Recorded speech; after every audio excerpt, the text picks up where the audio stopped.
Happy Sunday, friends, and thanks for joining us tonight for your news at 6. I'm Brandon Taylor. And I'm Alyssa Rosenberg.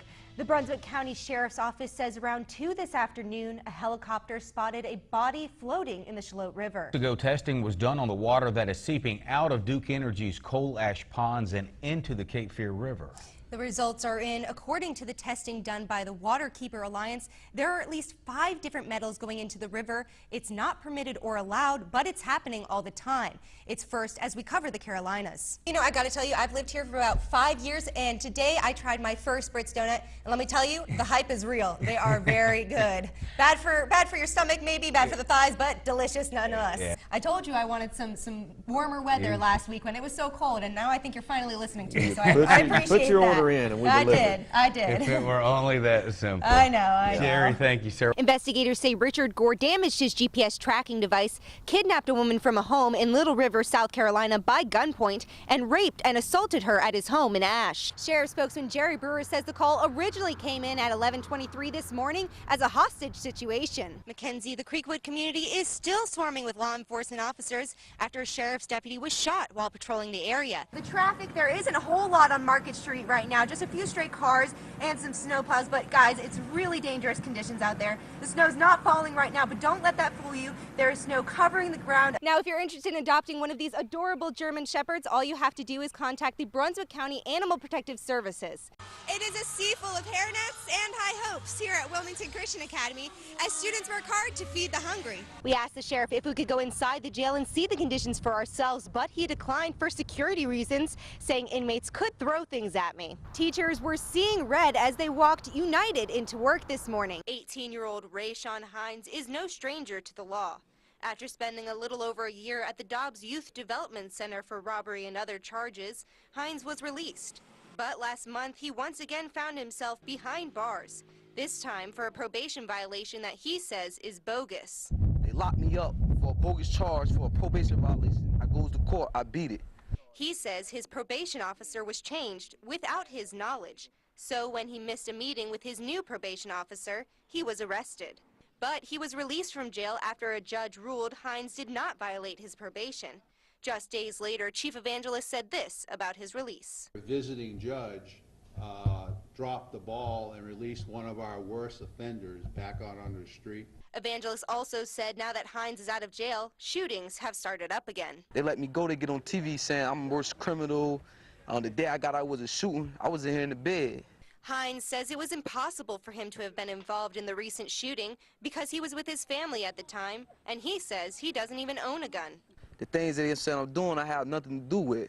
Hines says at one point he was involved in a gang, but now he says he's turned his act around. And his mother says she wants police to stop harassing them. You're making it look like my child killed somebody or he's in a mob, mafia or something.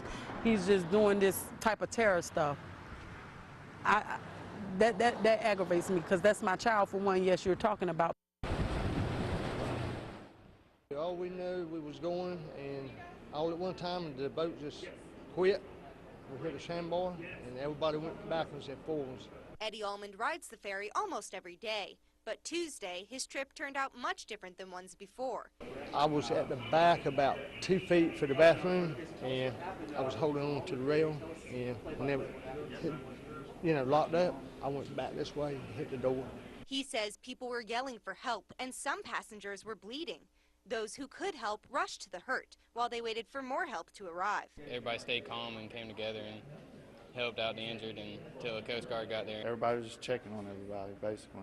Everybody's like, are you all right? Witnesses say injured passengers were evacuated first and taken to the hospital. The remaining ones were evacuated to Deep Point Marina.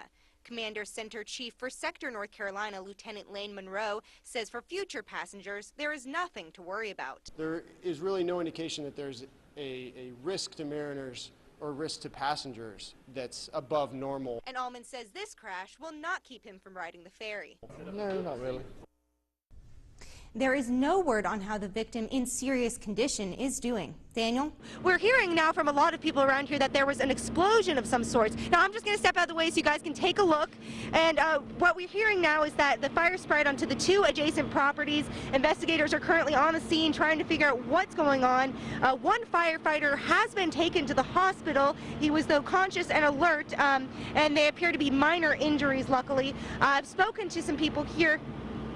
Darren Leeser, he said that his mother was in one of the homes when the fire started and she heard the explosion. Neighbors said they tried to get her out as soon as possible and they were successful in doing that.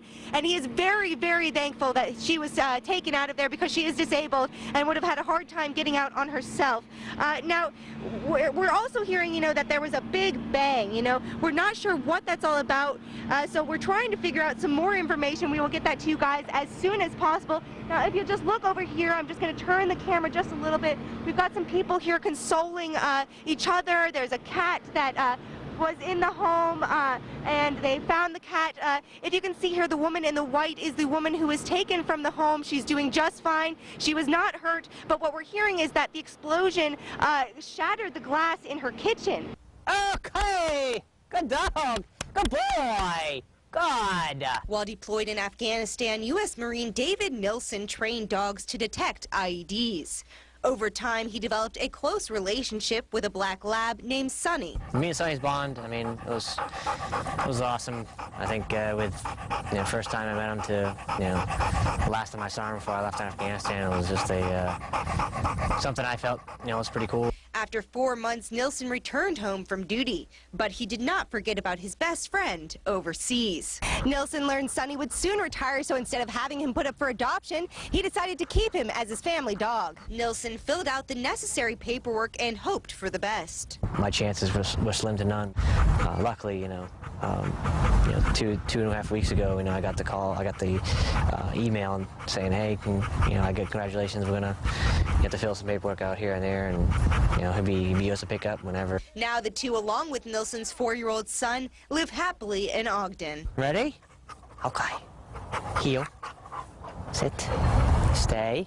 And Nilsson says Sunny has already confirmed there are no IEDs in his backyard. He walked around and you know, I didn't have to really, you know, give him any commands. I just needed here too and walked around and perimeter check and and he's always searching, nose to the ground, and you know, looking for anything and everything. And even though Sunny is 8 years old, Nilsson says it's still puppy love. I do love the boy, and I think hopefully he loves me. In New Hanover County, Alyssa Rosenberg, WWAY News Channel 3.